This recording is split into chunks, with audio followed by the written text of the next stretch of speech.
Hey there, welcome to day 201 of our BU 365-day challenge. Sharon Horne-Ellstrom here, and we are talking today about contribution. We're focusing on contribution for the month of July with respect to this year's annual challenge to do one thing every day that improves us. And with respect to contribution today, we're going to talk about everything is a choice. Now, I didn't used to believe this. I used to believe that things had to be one way in order for me to be happy, or that I had one or two or three different options, but I never had infinite possibilities and infinite options.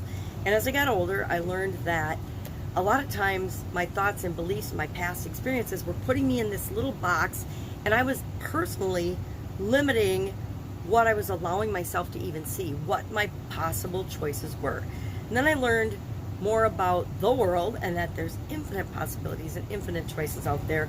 We just have to be willing to open our minds and see them and know and believe that they're out there, and they're for us just as much as anyone else.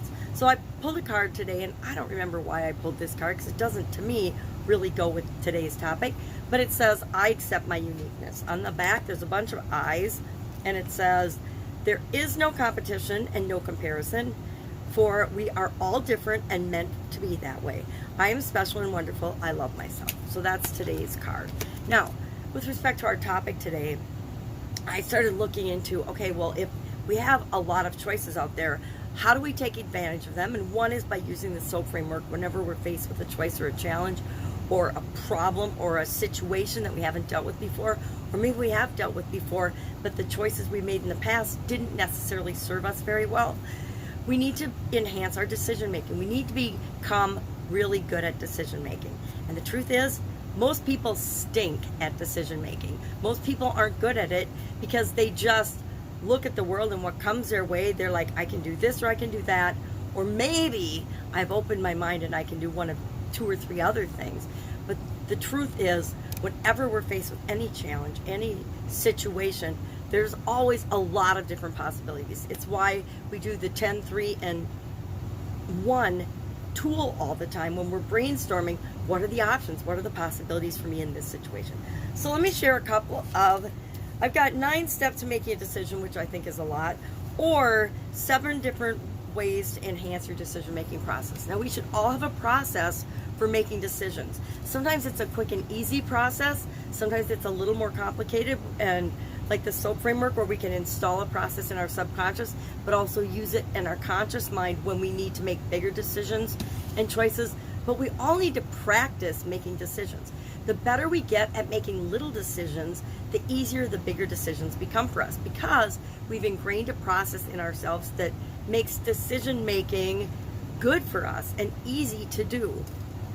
My dad taught my sisters and I, when we were little girls, to make choices and make decisions. And I still found a way to limit myself in terms of what I thought was possible for me for a lot of years. But some different ways to enhance our decision making are to ask yourself, what do you really, really want? I think we've talked about this before, and we'll talk about it again.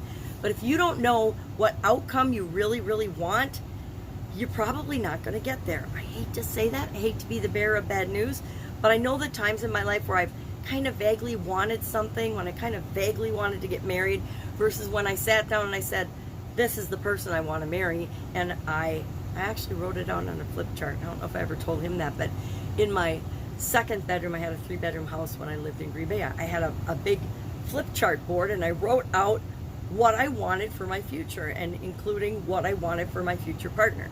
Now, obviously, I forgot a few things because I'm divorced after 25 years, but for the most part, all the things I wanted on that flip chart actually came true, right? I have a daughter and a son, and I had the family and the home and everything that I wanted based on that dream. Now, I forgot to tweak that dream along the way, but that's okay. So we want to know, ask yourself, what do you want?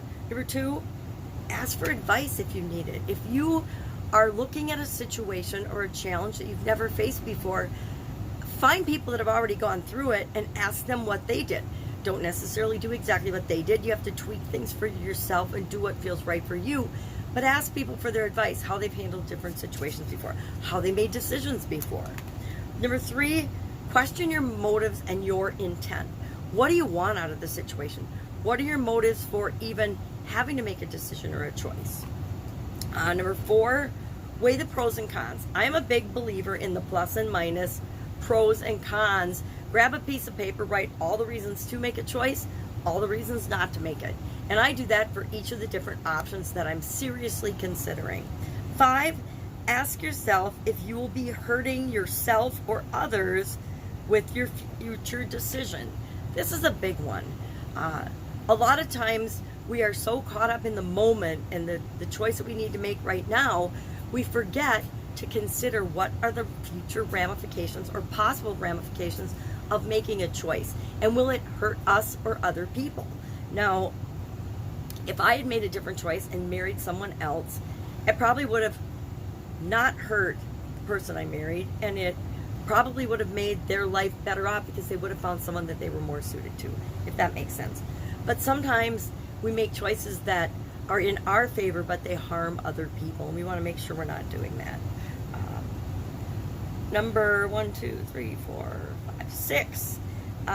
Look at your potential choices without the rose-tinted glasses. Now, this is a big one for me because I like to wear my rose-colored glasses, and I like to look at the upside of everything. But this one's to remind us to look at what are the possible consequences or negative ramifications of a choice. Sometimes the choice with the best outcome potential also has the highest risk, so that means it might have a higher chance of failing. Number 7, imagine what your dream life would entail and see if your preferred choice fits into that. So that's, again, have that big picture of your future and what you want. And when you have that in your mind, it makes decision making really easy because something is either moving you toward that or not moving you toward that. If it's not moving you toward that, it's easy to eliminate that choice and say no. If it is moving you toward that, it's one more reason to select that choice. Now, instead of talking about the 9 decision-making steps, we'll save that for another day. Share in the comments below as our action item today. One choice that you make today. Maybe you decide to go out to a particular restaurant and you make that choice. You say you're going to go out to eat and you decide right away. Maybe you decide to go for a walk.